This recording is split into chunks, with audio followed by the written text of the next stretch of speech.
Good morning students. आज sound wave की next class है और आज के इस लेक्चर में मैं पढ़ाने जा रहा हूं मोशन ऑफ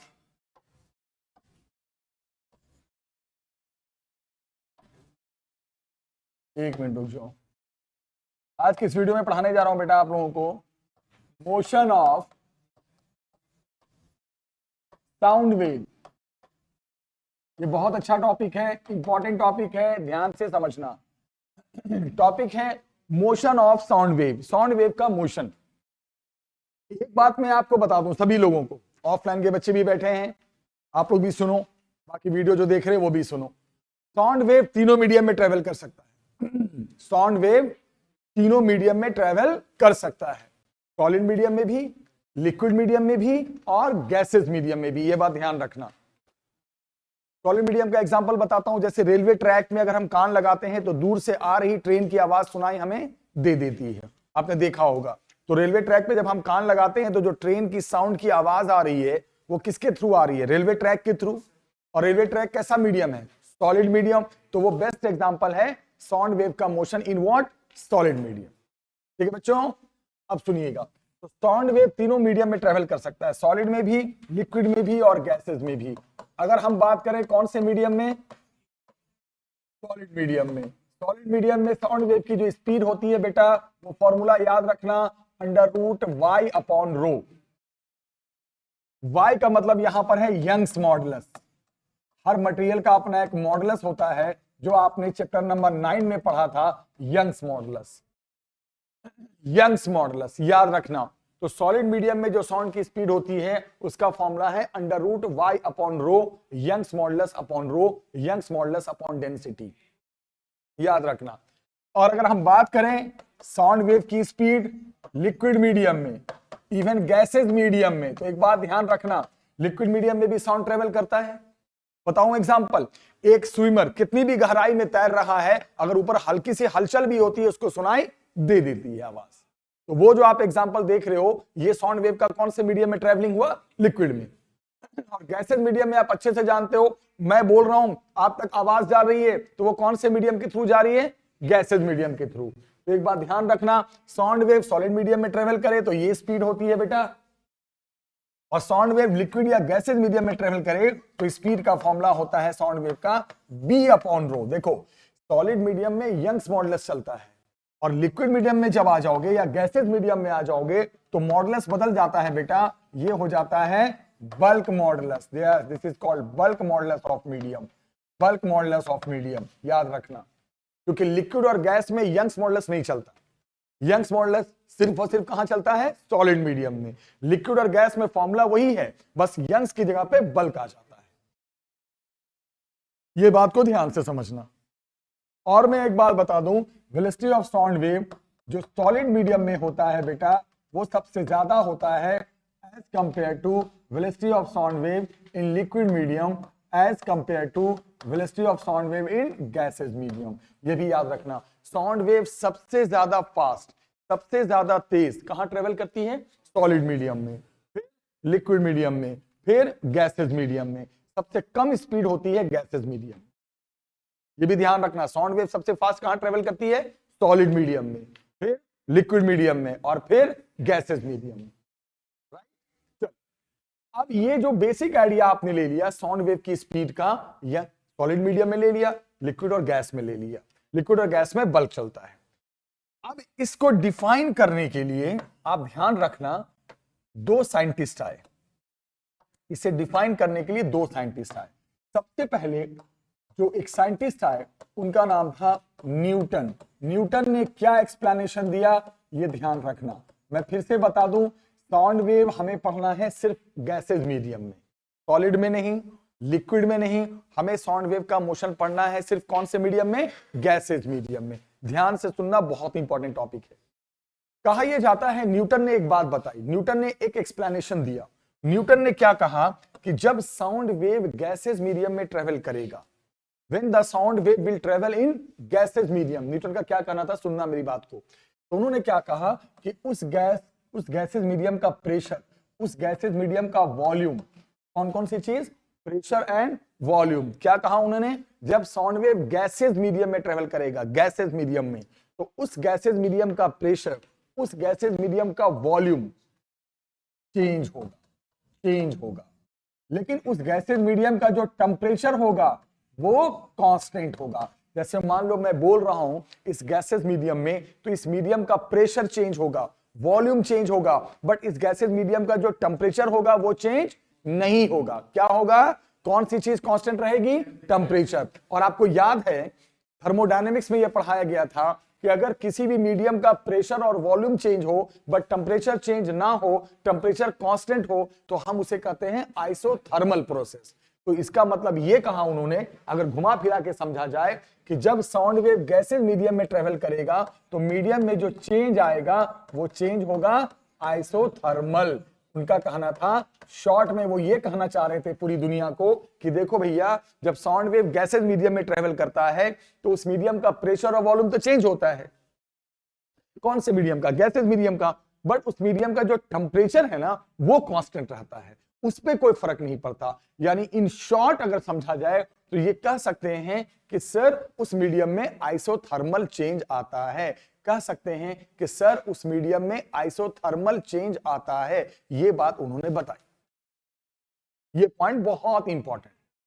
अब जब इतना बताया तो उन्होंने इस थ्योरी के बेस पे एक फॉर्मूला बनाया, किसका, वेलोसिटी ऑफ साउंड वेव का। कौन से मीडियम में, गैसेस मीडियम में। क्या उनका फॉर्मूला क्या था वो जरा समझा दूं।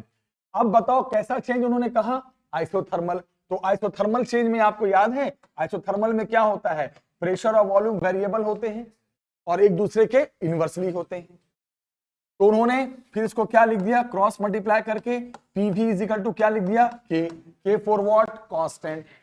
फिर उन्होंने क्या किया बेटा, ध्यान से देखना, फिर उन्होंने आगे क्या काम किया, अब इस इक्वेशन को डिफरेंशिएट कर दिया, इस इक्वेशन को दोनों तरफ डिफरेंशिएट कर दिया, मैथमेटिकल अप्रोच लगाया। क्योंकि आइसोथर्मल चेंज होता है मीडियम में, तो आपने आइसोथर्मल का इक्वेशन लिया, फिर जो इक्वेशन बना उसको दोनों तरफ डिफरेंशिएट करो। अब यहाँ पे प्रेशर भी वेरिएबल है, वॉल्यूम भी वेरिएबल है, तो दोनों में से किसी के रेस्पेक्ट में डिफरेंशिएट कर सकते हो, यू आर फ्री। तो मान लो हमने डिफरेंशिएट किया प्रेशर इंटू वॉल्यूम को, किसके रेस्पेक्ट में कर देते हैं, चलो वॉल्यूम के रेस्पेक्ट में। हमेशा डिफरेंशिएशन किसी वेरिएबल के रिस्पेक्ट में होता है, तो P और V में कोई भी वेरिएबल है, P भी वेरिएबल है, V भी वेरिएबल है, किसी के रिस्पेक्ट में कर सकते हो, कोई मना नहीं करेगा आपको, किसी की हिम्मत नहीं आपको मना कर देगा, चाहे आप प्रेशर के रिस्पेक्ट में कर दो डिफरेंशिएट, चाहे आप वॉल्यूम के रिस्पेक्ट में। और राइट साइड जब डिफरेंशिएट करोगे तो राइट साइड क्या है, कांस्टेंट। कांस्टेंट का डिफरेंशिएशन जब आप करोगे तो इधर भी तो करना पड़ेगा बेटा, कांस्टेंट का डिफरेंशिएशन हो गया। अब मुझे एक बात का जवाब चाहिए, देखो अब मुझे बताओ डिफरेंशिएशन में यहां किसका हो रहा है, प्रेशर का और वॉल्यूम का, और दोनों की दोनों चीजें क्या हैं, कांस्टेंट या वेरिएबल, वेरिएबल। दो वेरिएबल का डिफरेंशिएशन एक बार में तो होता नहीं है, दो वेरिएबल का डिफरेंशिएशन 1/1 होता है, 1/1। तो सबसे पहले P को बाहर कर लो और किसको डिफरेंशिएट कर दो, वॉल्यूम को। फिर अगले स्टेप में किसको बाहर कर लो, वॉल्यूम को, और किसको डिफरेंशिएट कर दो, प्रेशर को। Very good. और राइट साइड में तो कांस्टेंट है, कांस्टेंट का डिफरेंशिएशन क्या हो गया, 0। अगर दोनों में से एक कांस्टेंट होता, एक वेरिएबल होता तो कांस्टेंट बाहर आ जाता, बट यहां तो दोनों का दोनों वेरिएबल है, यहां तो दोनों का दोनों वेरिएबल है, तो दोनों वेरिएबल का एक बार में तो डिफरेंशिएशन होगा नहीं। तो क्या करते हैं, पहले एक को बाहर करते हैं, ये रूल आपने पढ़ा था पहले, दूसरे को डिफरेंशिएट करते हैं, प्लस अगले को बाहर करके अगले को करते हैं। ये रूल होता है कब, जब डिफरेंशिएशन में दोनों के दोनों क्या आ जाए, वेरिएबल आ जाए। अब ध्यान से सुनो, अब यहां से डीवी क्या हो गया, कैंसिल। कैंसिल होने के बाद ध्यान से देखना बेटा, कैंसिल होने के बाद ध्यान से देखो और समझाओ, ये तो हो गया कैंसिल, और इसको उठा के उधर लेके चले जाओ, तो बन गया P is equal to -V into DP by what, TV। देखो मैं कैसे क्या फॉर्मूला बनाने जा रहा हूं वो ध्यान से देखना। क्लियर हो गया ये, इसको उठा के मैं उधर लेके चला गया, थोड़ा सा और ब्रेन लगाओ। क्या मैं इसको ऐसे लिख सकता हूं, DP upon -DV upon V। क्या बात तो वही है, V को नीचे डाल दो, बात तो ऊपर ही चला गया। अब बताओ, याद से जब आप चैप्टर नंबर 9 पढ़ रहे थे तो बल्क मॉडुलस का फॉर्मूला होता क्या था, कोई भी मॉडुलस का फॉर्मूला होता क्या है, स्ट्रेस अपॉन स्ट्रेन। बल्क में क्या आता था, हाँ माइनस भी आता था क्योंकि स्ट्रेस लगाने से वॉल्यूम कम होता था। और फोर्स अपॉन एरिया क्या है? फोर्स अपॉन एरिया को क्या लिख सकते हैं? प्रेशर। तो थोड़ा सा गौर करो तो शायद यही बल्क मॉडुलस तो है। देखो आ तो गया। Force upon area can be written as pressure term. Force upon area can be written as pressure term dv by v। देखो सेम चीज आ रहा है ना, यहां पर अलग तो नहीं आ रहा है। अरे फोर्स अपॉन एरिया को प्रेशर टर्म लिख सकते हो ना। आ रहा है या नहीं आ रहा है? बोलो आ रहा है या नहीं आ रहा है? आ रहा है। यानी उन्होंने क्या कर दिया कि P को B के बराबर प्रूव कर दिया। उन्होंने अपने थ्योरी से ये प्रूव कर दिया कि बल्क मॉडुलस को हम प्रेशर ले सकते हैं। क्या क्या उन्होंने बताओ? पहले आइसोथर्मल चेंज होता है ये समझाया, फिर आइसोथर्मल का इक्वेशन लेके चले, फिर क्या किया? दोनों तरफ डिफरेंशिएट किया। अब जब इधर डिफरेंशिएट करेंगे तो दोनों वेरिएबल है तो 1 बाय 1 का रूल चलाया। राइट साइड में कांस्टेंट का क्या हो गया? 0। उसके बाद उधर शिफ्ट कर दिया, उसके बाद v को नीचे रख दिया। जैसे नीचे रखा फट से उनका दिमाग क्लिक किया, अरे ये तो बल्क मॉडुलस है, ये तो बल्क मॉडुलस बन गया। क्या बन गया? ये बल्क मॉडुलस। देखो बस b आ गया। तो उन्होंने क्या कहा बेटा? अब v को उन्होंने जो कहा था कि भाई b अपॉन रो नहीं चलेगा। हालांकि वेलोसिटी का फॉर्मूला जो होता है गैसेस मीडियम में वो under root b by rho होता है, जो पुराने जमाने से चला आ रहा था। इन्होंने क्या कहा? अब b नहीं चलेगा। उन्होंने कहा अब b के बराबर क्या रख दो? p रख दो। उन्होंने बल्क मॉडुलस को किसके बराबर प्रूव कर दिया? प्रेशर के बराबर, अपनी थ्योरी से। तो उन्होंने कहा जो वेलोसिटी का फॉर्मूला चलेगा वो b हटेगा और p आ जाएगा p बाई रो। तो इनके हिसाब से जो फॉर्मूला आया वो अंडर रूट क्या आ गया? p बाई रो आ गया। ये बात बताई न्यूटन ने, ये एक्सप्लेनेशन बताया न्यूटन ने। तो उन्होंने फॉर्मूले को कहा कि जो बल्क मॉडुलस है वो बल्क मॉडुलस रिप्लेस और वहां पे आ जाएगा प्रेशर। प्रेशर की एंट्री करा दी। उन्होंने कहा प्रेशर लो, बल्क मॉडुलस हटा दो, प्रेशर लो, मीडियम का प्रेशर लो। बट ये क्या हुआ कि ये फॉर्मूला बताने के बाद जब न्यूटन ने, कोई भी फॉर्मूले का प्रूफ तब सही माना जाता है जब प्रैक्टिकली भी उसको सही माना जाए, प्रैक्टिकली वो सही हो। तो क्या कहा गया? जब एसटीपी पे, स्टैंडर्ड टेम्परेचर प्रेशर पे, जब स्टैंडर्ड टेम्परेचर प्रेशर पे इस फॉर्मूले को यूज किया गया तो साउंड की स्पीड इस फॉर्मूले से 280 मीटर पर सेकंड आई, 280 मीटर पर सेकंड आई।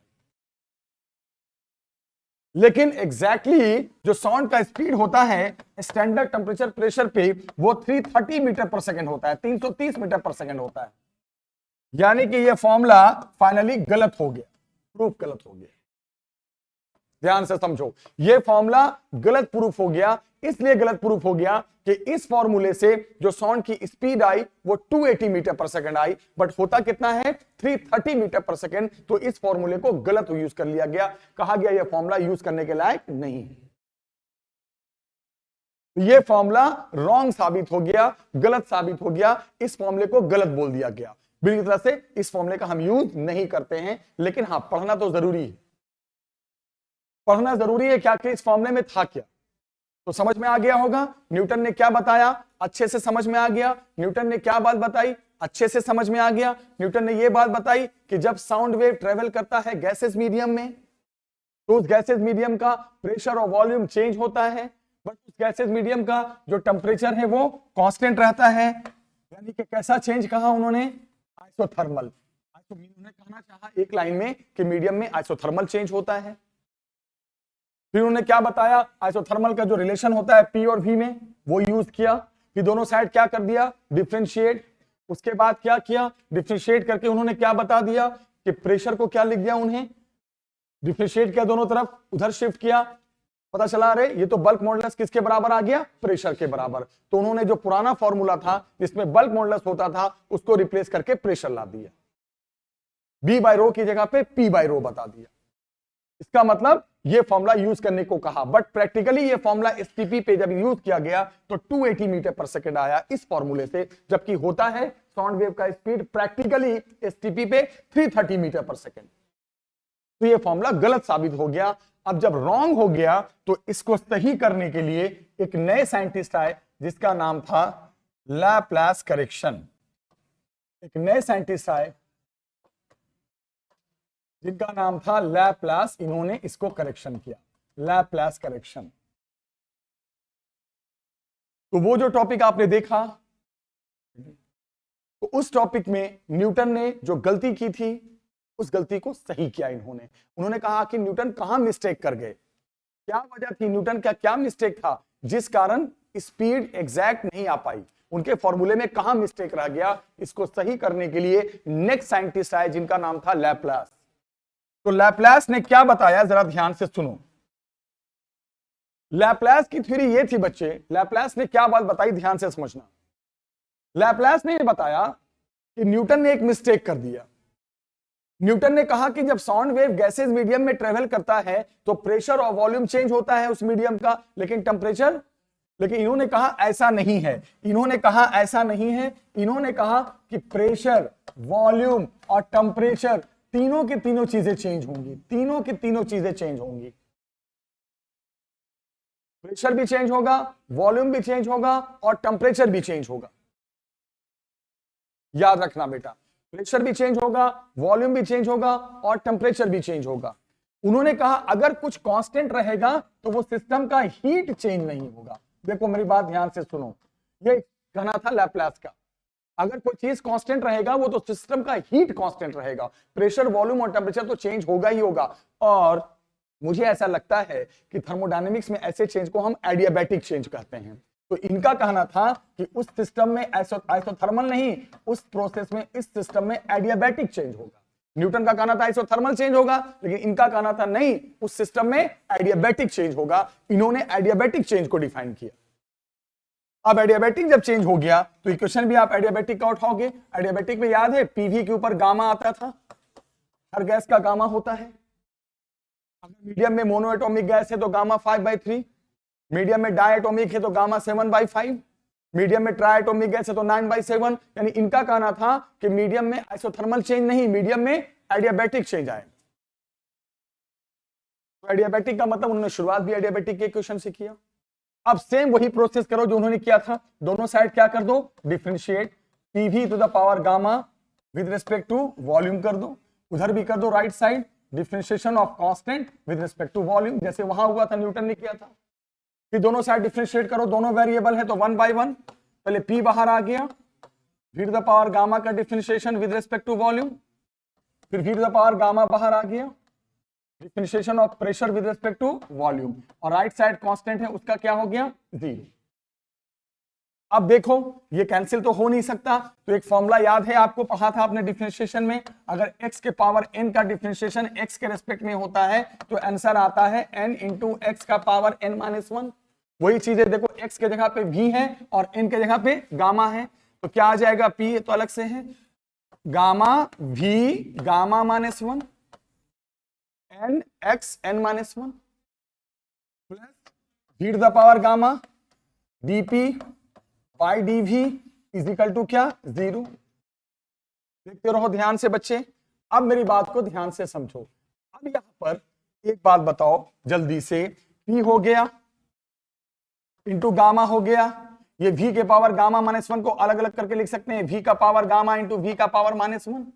बात तो वही है, देखो जरा बेस सेम है, वही आ जाएगा। और इस पूरे को उठा के उधर ले जाओ तो -v का power gamma into what, dp by what dv, v का पावर गामा, v का पावर गामा, आप ध्यान से देखोगे तो ये कैंसिल हो गया। कैंसिल होने के बाद ये क्या बन गया, देखो ध्यान से बेटा, gamma p is equal to, ध्यान से देखो, क्या मैं इसको नीचे ले जाकर लिख सकता हूं, देखो ध्यान से देखते रहो, dp by -dv upon v। बोलोगे हाँ सर बिल्कुल लिख सकते हो, ये v का पावर माइनस गामा जब आएगा तो नीचे ही तो आएगा, ये तो फिर आ गया, तो क्या होता है याद करो, बल्क मॉडुलस होता है ना, बल्क मॉडुलस। अरे सर ओके अब समझ में आ गया। उन्होंने b को p लाया था, इन्होंने b को p नहीं लाया, इन्होंने b को गामा p लाया। इन्होंने कहा b बराबर p नहीं, b बराबर गामा p, गामा लगा दिया p के साथ, और हर गैस के लिए गामा की वैल्यू अलग अलग होती है। तो अब इन्होंने क्या कहा कि भैया ऐसा है कि अब जो साउंड वेव की स्पीड होगी गैसेस मीडियम में, वो ध्यान रखना, जो आप √b/ρ लेते थे वो √b/ρ नहीं बल्कि √गामा p/ρ। उन्होंने, न्यूटन ने बस p लाया था, इन्होंने गामा p लाया, बस गामा लगा दिया फॉर्मूले में, इन्होंने बल्क मॉडुलस को गामा p प्रूव किया। और ये फॉर्मूला बिल्कुल करेक्ट है, यही फॉर्मूला आजकल मार्केट में चल रहा है, यही फॉर्मूले से हम साउंड, सेम इसी फॉर्मूले से हम साउंड की स्पीड निकालते हैं। तो न्यूटन की गलती को सही किया, न्यूटन ने आइसोथर्मल चेंज बताया था मीडियम में, इन्होंने एडियाबैटिक चेंज बताया, और उसी के इक्वेशन से स्पीड को गामा पी, पहले बल्क मॉडुलस होता था पुराने फॉर्मूले में, न्यूटन अंकल ने क्या किया, न्यूटन अंकल ने बी को पी बनाया, बट लाप्लास अंकल ने पी के जगह पे क्या लगा दिया, गामा पी लगा दिया। ये फॉर्मूला सही है, रो तो जानते हो मीडियम की डेंसिटी। अब यहां पर 2 मिनट ध्यान से देना, तो जो फॉर्मूला आ गया, अब ये जो फॉर्मूला आ गया बेटा, अब ये जो अभी जो 2 मिनट पहले फॉर्मूला आया वो ये आया स्पीड ऑफ साउंड का, 1 मिनट, वो क्या फॉर्मूला आ गया बच्चे, ध्यान से देखो, वो फॉर्मूला आ गया v = under root gamma p upon rho, ये फॉर्मूला आया स्पीड ऑफ साउंड वेव का, कौन से मीडियम में, गैसेज मीडियम में। अब अगर इस फॉर्मूले को ध्यान से देखते हो तो आपको साफ दिख रहा है कि स्पीड ऑफ साउंड जो मीडियम की डेंसिटी है, ये रो क्या होता था याद है, मीडियम की डेंसिटी, उसके इनवर्सली आया। अब यहां पे एक बात बताओ, डेंसिटी हमेशा, एक कॉन्सेप्ट याद है, ड्राई एयर की ज्यादा होती है, तो मैं बता दूं आपको, मैं बता दूं डेंसिटी हमेशा ड्राई एयर की ज्यादा होती है as compare to humid air, dry air की डेंसिटी ज्यादा होती है as compare to humid air. तो उस कॉन्सेप्ट से अगर हम आए तो स्पीड ड्राई एयर में साउंड की कम हो जाएगी, क्योंकि जहां डेंसिटी ज्यादा वहां स्पीड कम, तो क्या बोलोगे, डेंसिटी जो साउंड की है वो ह्यूमिड एयर में ज्यादा होगी as compare to dry air. यानी कहने का मतलब मेरे ये है बेटा कि अगर एयर में, एयर मीडियम में, गैसेज मीडियम में नमी आ जाए, ह्यूमिडिटी आ जाए, तो वहां साउंड की स्पीड बढ़ जाती है। इस कॉन्सेप्ट को याद रखना कि एयर में ह्यूमिडिटी अगर आ जाती है तो वहां साउंड की स्पीड बढ़ जाती है। अ वेरी इंपॉर्टेंट पॉइंट याद रखना। अब इसके बाद ये किसका कॉन्सेप्ट था, डेंसिटी के साथ क्या रिलेशन। अब मुझे एक बात का जवाब दो, इसको यहां से डेंसिटी का कॉन्सेप्ट हटा दे। अब मुझे ये जवाब दो कि V = under root gamma P by rho, rho का डेंसिटी, डेंसिटी को लिख सकते हैं mass upon volume, rho for density, density को लिखा जा सकता है मास अपॉन वॉल्यूम।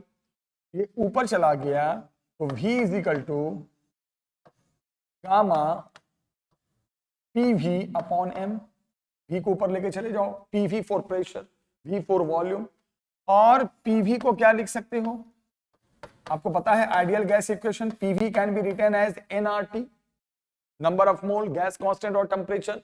तो अगले स्टेप में ये फॉर्मूला स्पीड का क्या बन गया, under root nRT by m। अब आप ध्यान दो, n number of moles of gas कभी नहीं चेंज होता, R गैस कांस्टेंट कभी चेंज नहीं होता, m मोलर मास कभी चेंज नहीं होता। तो यहां से क्या पता चला कि स्पीड जो है वो टेम्परेचर के डायरेक्टली हो गई। ये भी पॉइंट याद रखना कि स्पीड ऑफ साउंड का गैसेस मीडियम के टेम्परेचर के साथ क्या रिलेशन है। तो पॉइंट याद रखना कि स्पीड ऑफ साउंड टेम्परेचर के साथ डायरेक्टली, मतलब टेम्परेचर हम जितना ज्यादा बढ़ाएंगे स्पीड ऑफ साउंड उतना ज्यादा बढ़ जाएगा, स्पीड ऑफ साउंड की वैल्यू उतनी ज्यादा हो जाएगी। एक तो कॉन्सेप्ट हो गया डेंसिटी का, एक हो गया टेम्परेचर का, ठीक है। अब यहां पर एक बात याद रखना, ध्यान से याद रखना कि जो स्पीड ऑफ साउंड है, स्पीड ऑफ जो साउंड है, ये भी पॉइंट याद रखना, is independent of pressure and volume of gases medium. ये भी याद कि जो स्पीड ऑफ साउंड है किसका, साउंड का, गैसेज मीडियम में, वो प्रेशर और वॉल्यूम पे डिपेंड नहीं करता। बताऊं कैसे, क्योंकि अगर मान लो प्रेशर बढ़ गया तो वॉल्यूम घट जाएगा, वॉल्यूम बढ़ गया तो प्रेशर घट जाएगा, तो ओवरऑल ये दोनों कांस्टेंट ही रहेंगे। तो प्रेशर और वॉल्यूम के चेंज का कोई इफेक्ट नहीं पड़ता किस पे, स्पीड ऑफ साउंड पे। तो डेंसिटी का पड़ता है, टेम्परेचर का डायरेक्टली रिलेशन है, और प्रेशर और वॉल्यूम का कोई भी इफेक्ट स्पीड ऑफ साउंड पे नहीं पड़ता। इस बात को याद रखना। तो ये जो आज आपने क्लास में पढ़ा वो speed of sound in gases medium, Newton's ने क्या बताया वो आपने पढ़ा। फिर आपने क्या पढ़ा बेटा, उसके बाद ये पढ़ा कि लैप्लास ने क्या करेक्शन किया वो पढ़ा, और कुछ रिलेशंस पढ़े। तो आज की इस वीडियो में मैं यहीं पे एंड करता हूं। नेक्स्ट वीडियो में एक नए टॉपिक के साथ मिलेंगे, तब तक आप अच्छे से पढ़ाई करो बेटा। मिलते हैं नेक्स्ट वीडियो में, टेक केयर।